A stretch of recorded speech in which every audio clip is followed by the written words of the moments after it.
I'll cut right to the chase. I made a Discord server to centralize my community and help you find friends. If you're over 18, you can join at discord.findapanther.com, and I'd love to have you there.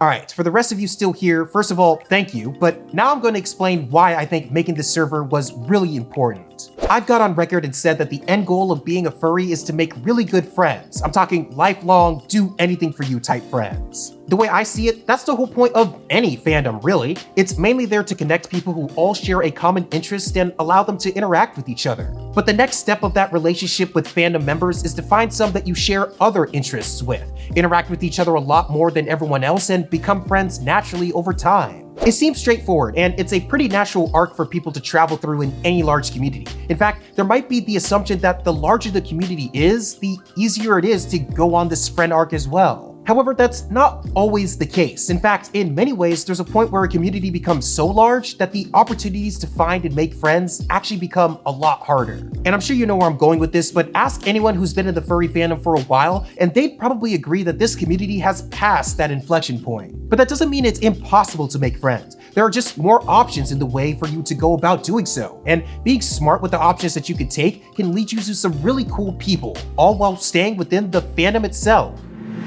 Let me explain. Alright, so stay with me as I walk you through this. You might have heard of the music producer DJ Khaled. You know it's a song he's either on or worked on if he screams his name somewhere in the track or says one of his catchphrases like, "Another one." Mr. Khaled has a bunch of projects at this point, but his 7th studio album is called Suffering from Success. And it's fine. There's really only one song that I really like on there called No New Friends, but if you're not a fan of this type of hip-hop music, then you could skip it altogether. But I'm bringing it up specifically because the name of that album, Suffering from Success, is actually quite relevant in our discussion here. The idea of suffering from success is the thought that the burden of being too successful starts to outweigh the benefits, where things were actually more enjoyable when you weren't as successful by traditional metrics. This can happen to an individual or a group, but the cause is the same. When something gets too big, it can be harder to manage. And if you ask anyone who has seen the growth of the furry fandom, even in just the last decade or so, I'm sure many of them will say that the fandom today is starting to suffer from its own success. Now, personally, I think the fandom is too dynamic of an entity to describe the title of suffering to the whole thing. In fact, as a whole, I think it's not only surviving, but thriving pretty well. But I will admit that some aspects of this fandom can be seen as suffering, and a lot of them surround how we as furries interact with each other.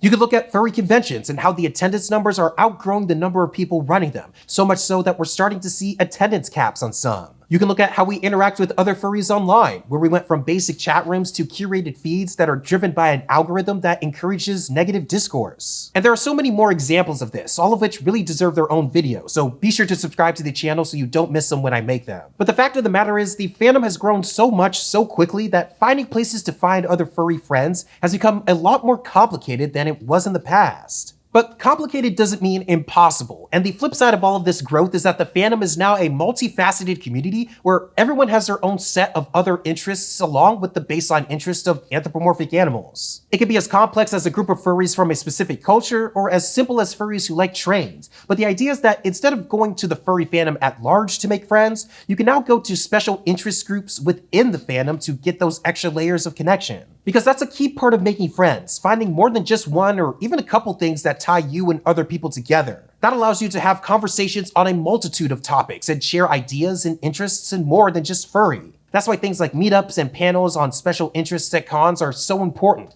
Those are where you find your people inside the mass that is the furry fandom. But what if you can't make it to a bunch of cons or struggle with making friends in person? For a fandom that is still primarily online, are there options for those who would like to stay online? Well, as a matter of fact, there are. In fact, I just made one myself. If you spend any amount of time in this fandom, there are 2 apps that you'll come across a lot when it comes to furry communication: Telegram and Discord. Both have their strengths and weaknesses, and I don't want to break them down in this particular video, but those 2 platforms are the foundation of modern communication among furries. Either of them can do direct messaging, but both have features for groups as well. This is actually Discord's flagship feature, where you can join a server, which is a group of other smaller chat rooms organized by category that people in the server have access to organize community discussion. Telegram has something similar, but is designed much more for groups sticking to just one topic. Either way, both are great resources to find and join communities within in the fandom. And again, there are communities for all sorts of things. I'm in ones as large as furs who like coffee, down to smaller ones like just my suit siblings, or other people who have fursuits from the same maker as mine.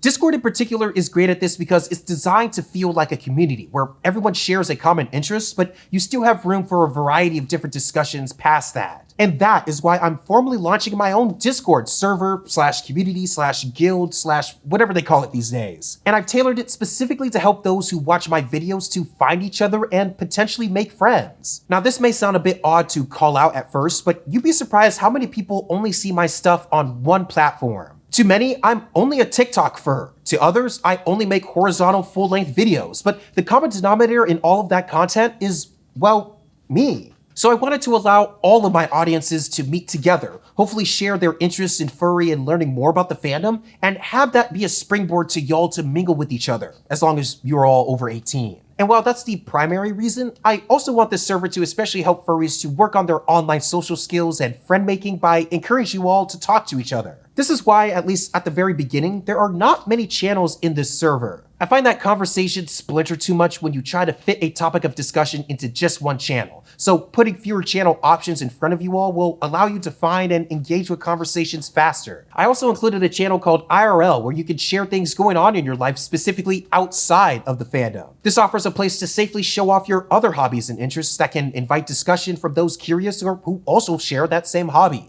All in all, the goal is to create a true community, one where everyone is there because they're interested in the furry fandom to some extent, but also looking to find other people who are looking to work on their social skills and find friends in the fandom. And while I want this to grow into a great resource for that, it shouldn't be the only one that you rely on to meet other people in this fandom. We started this whole video talking about the size of the fandom and how it can sometimes suffer from its own success. And while that is true in some cases, I think it's the opposite for finding friends. You just have to go about it a bit differently. First of all, it will take more work, which is expected. Friends don't just fall into your lap really anywhere in life, and that's especially true in the asynchronous nature of online communication. But my main point behind this is that part of that work and that strategy has to do with coverage. If you want to find them, you have to put yourself in as many areas for finding friends as you can manage. So while my server can be a resource, it shouldn't be the one and only resource you utilize to find other communities in this fandom. Cast a wide net and see if there are any other groups for all the big and little things that you're interested in, because at this point, there's probably something out there.